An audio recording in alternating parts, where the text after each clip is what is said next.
Assalomu alaykum Dildor opa, sizni ko'rganim yaxshi bo'ldi. Shu desangiz ozgina muammolar ichida qoldim. Menga maslahatingiz kerak. Unda kitob o'qing. Yo'q, siz meni tushunmayapsiz Dildor opa. Ozgina depressiyadaman. Menga yordamingiz kerak, maslahatingiz kerak. Men sizni juda ham yaxshi tushundim. Unda kitob o'qing. Yo'q Dildor opa, siz meni tushunmayapsiz. Men hamma narsani yangidan boshlamoqchiman. Xo'p, mayli boshlang. Faqat eng yaxshisidan boshlang. Dildor opa, men muammolar ichida qolib ketdim. Unda kitob o'qing. Men depressiyadaman. Unda kitob o'qing. Vaqt masalasi-chi? Yana kitob o'qing. Dildor opa, men odamlarga ishonmayapman. Siz avval o'zingizga ishonib oling.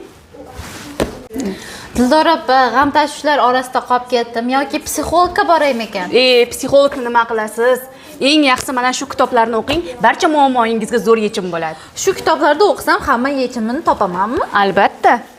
Keyin siz meni tinglaysizmi? Nafaqat men, sizni barcha insonlar tinglaydi. Ha.